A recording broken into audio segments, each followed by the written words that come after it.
Go ahead. Hello, I'm Ron Weaverling from the TRADOC G2 Intel Support Activity at Fort Leavenworth, Kansas.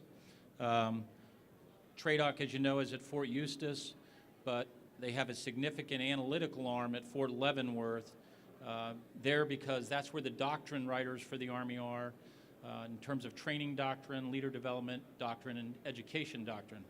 And so we write the operational environment for TRADOC. And so if you're in the audience and you're not familiar with the operational environment, let me read what the Joint Pub says, one quick sentence about what the operational environment is. Joint doctrine defines the operational environment as a composite of the conditions, circumstances, and influences which affect the employment of military forces and bear on the decisions of unit commanders. Now, I'm supposed to talk to you today about the human aspects of complex environments. And as we move from the paradigm over the last 10 to 12 years of fighting the war on terror, we certainly want to carry those lessons forward into the future as we assess what the training, education, and leader development needs of the Army are.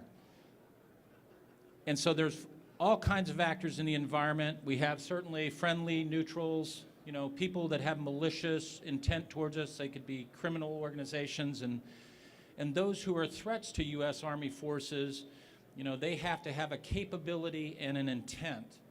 So if you start on the left of the slide, the ends and the ways haven't changed much over time, but certainly the means are. The recognition in the international community that you need to attack the will of the American people when considering the deployment of U.S. forces. Conditions in the environment are much more complex than they were in the past. I'm going to speak to that in a moment. Anti-access, if you're a nation that fears that you may have U.S. forces or coalition forces in your area, there's been an explosion of anti-access capabilities, proliferation of those. And there's been a lot of discussion over the last decade about the employment of asymmetric means, and there's a lot of intellectual discussion in the Army of it's never really been out of the norm. It's just that somebody's codified it. So the characteristics on the right of the future environment: extremely lethal, proliferation of technologies worldwide are enabling people, well-armed, nonlinear relationships between your economics and your ability to acquire military weapons of significance, victory ill-defined, and back to the asymmetric, we expect, it's not unusual to expect people to sidestep what we are perceived to be good at. And certainly we have technological advantage, but I think our greatest strength, everybody will acknowledge, has been the training overmatch, that U.S. forces are trained in a superior manner. And part of what we do in this analysis is to give the foundation for that training development. Future adversaries, potential adversaries, are looking at ways actively to deny and exploit our ISR capabilities.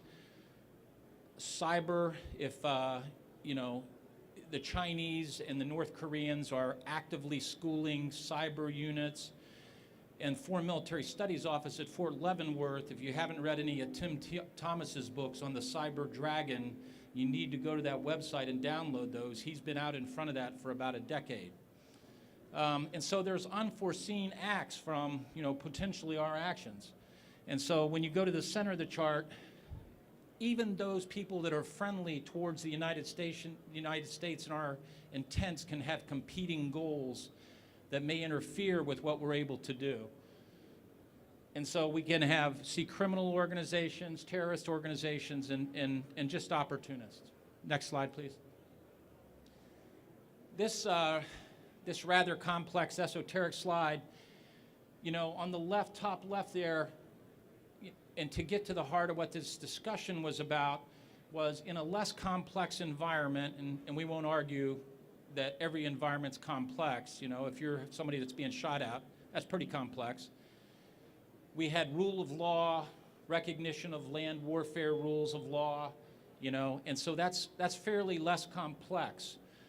But when you increase the human interaction, which has been enabled by things such as the internet explosion, and I'll give you some examples. Worldwide, over the last 10 years, and this was cut off 2011, there's been a 528% increase in people accessing the internet worldwide. 3,000% in Africa. You know, now that only brings them up to somewhere less than 20%, but that is significant. You know, significant as you would expect in Asia and PACOM. And so as we look to possibly deploy U.S. forces into some future theater, you have to recognize the difficulties that makes in the operational environment. And you can think of ongoing activities in the world today in Syria where there's instant real-time communications over Twitter, internet, cell phones that enable people to conduct command and control, marshal and react to the presence of coalition forces. Next slide, please.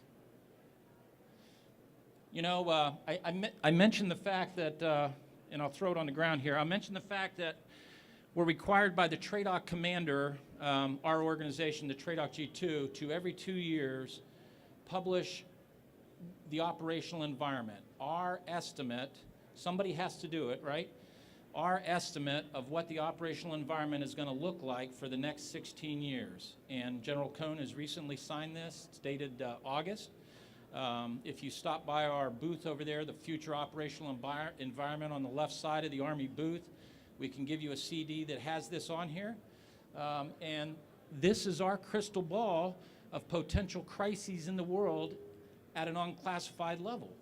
You know, and so this has to be the start point. Somebody has to do the assessment to say, how should we build the training paradigm that U.S. forces are going to train against? And for us, this is the start point. And we use the PMISI, political, military, economic, and it's all laid out very nicely in the front of the book to tell you the methodology that we applied in this construct. And so while some of these are self-evident to you and you know, some are a little more subtle, I don't think there's any surprises on here. Proliferation of arms, no surprise there. WMD, and then you couple that with the uneven economic recovery worldwide and demographic switches, you know, on the continent of Europe would be a good example. Significant challenges for the future. Next slide, please. Sir? Religion, how do you take religion? That's built in here as part of the PMISI variable, sir. And so let me get to the bottom line premise here. And as we look to reduce military expenses, you know, at some point, if you acknowledge the fact that we are going to primarily in a human interaction world that is empowered even more by internet connectivity, you know, at some point in the future, precision standoff fires from an air or sea platform is insufficient. You know, at some point, you're going to have to introduce forces on the ground. Of course, we all know we don't employ ourselves, you know, but politicians may have to employ military forces on the ground into these environments to achieve the human interaction necessary to achieve long-term political change. I mean, if that's the desired end state, I'd be willing to have the discussion with anybody at our booth over there if you can come by and give me an example of where air power alone has been decisive.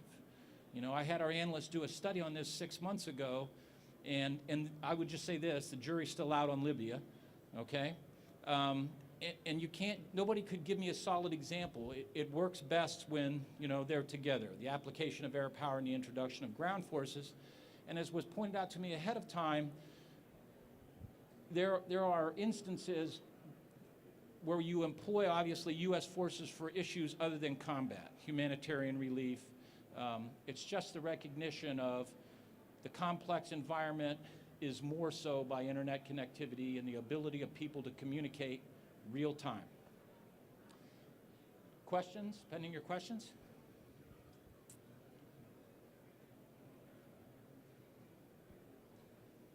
Do we have any questions? Yes, the booth is right over here.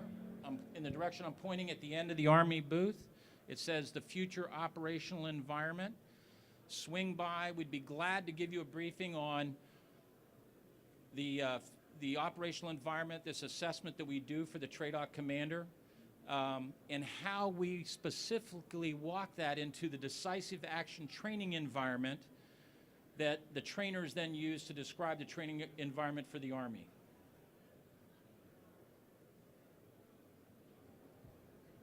Question.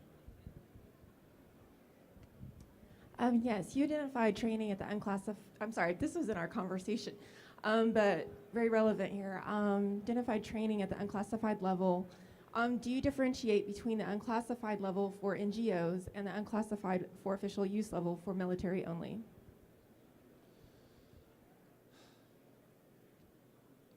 No, I'm probably the wrong guy to answer that question because we describe the environment for training. The decisive action training environment, the operational environment estimate, are distribution unrestricted. They're unrestricted distribution.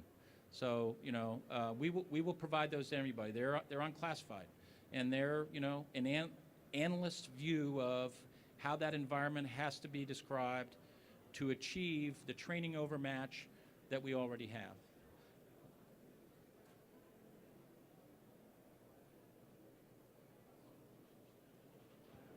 Anyone else? Okay. Well, thank you for your briefing, sir.